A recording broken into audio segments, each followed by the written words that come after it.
right around Thanksgiving, and we try to do something right about then. That said, we've here at the MRCA, we've always been able to either prolong that depending on rain, because we really can't put a pin in the season being over till we get a minimum of 1 inch on the ground. 2 inches of rain is much preferable.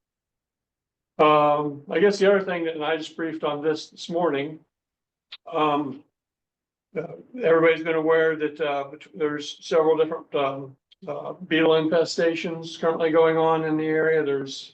And I know I'm not going to get the names right, but the sycamore's been under attack for a little while now.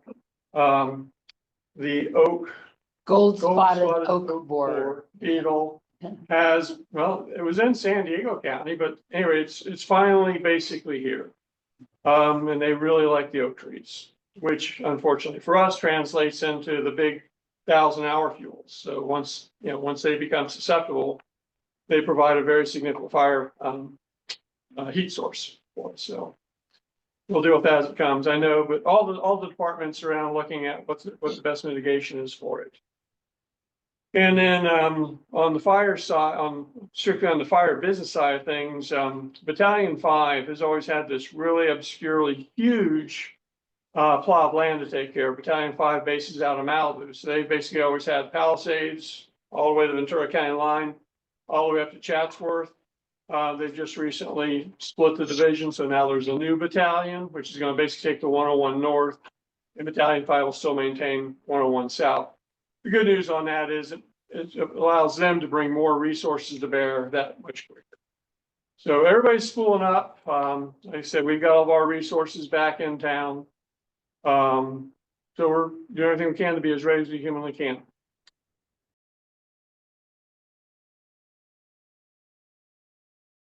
So, our fuel, yes, you do have just dead and dead. Limbs that fall off and so forth. That truly is the dead fuel model that we reference.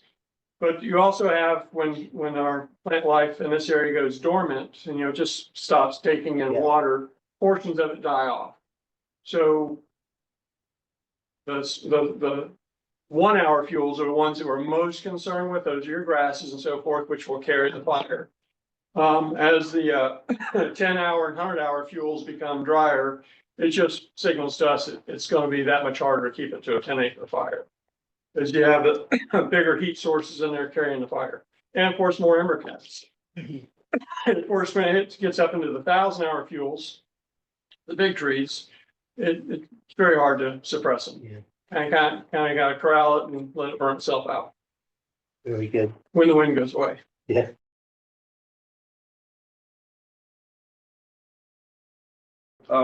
Supervising Ranger Scatalia was on just a routine patrol when he observed a very small but nonetheless grass fire near one of our parks, and was successfully able to extinguish it without any additional resources, thanks to the skid pumps that the fire division has put into our trucks, essentially making them a Type 6, if only staffed by one person. But here we go. So fortunately, no wind yet, right? Our park staff is really focused on Mulholland right now, our operations staff. Kind of a big push towards Mulholland. Several projects up there, kind of revamping overlooks. There's an overlook at 14851 that habitually people are running into the agency rail at that overlook. It's not really an improved overlook. It's a dirt lot, has the railing and a sign. Beautiful view. So we are eliminating that fencing and actually putting in boulders at the request of staff, so that they're not continuously up doing this. But they're also brushing and fixing some drainage issues. There's a big bump when you get off the street and onto the overlook. That'll be repaired, as well as some updo of the signage and trash cans and things like that. Also, our staff picked up again more dumpings at La Tuna, so rangers trying to keep an eye on that area, but it's difficult because people tend not to dump when the ranger is there. So also the areas at night is isolated, quiet. Yeah. It's a long stretch of road with plenty of places to pull off and dump trash and those kinds of things. But nonetheless, we continue to try.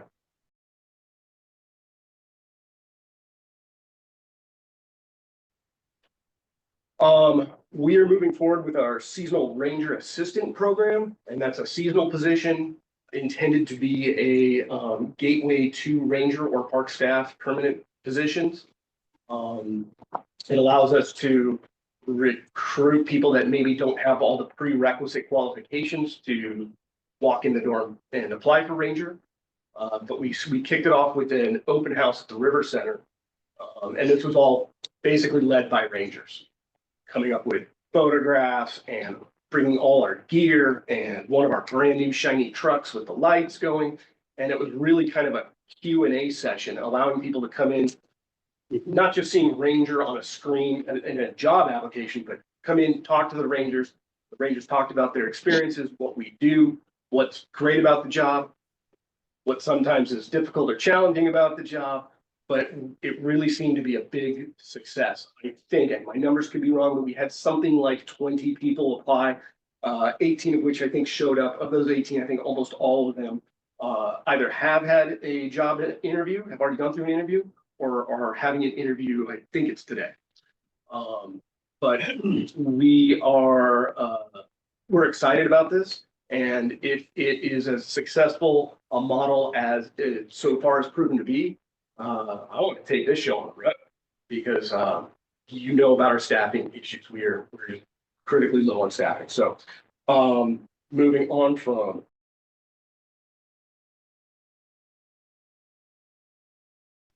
So not necessarily fire division specific, and I keep forgetting about it. So I'm not sure if the board's aware of the CAL FIRE sponsored wildfire alert cameras. They've been putting them in up and down the state for a lot of years now, and they work off artificial intelligence. They're trained to detect smoke before there's even a heat signature associated with it.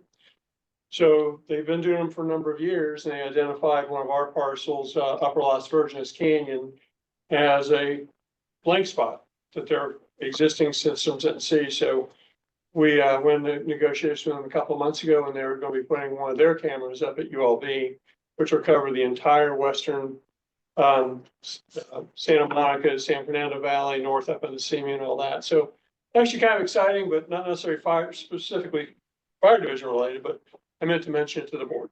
So Very good. That's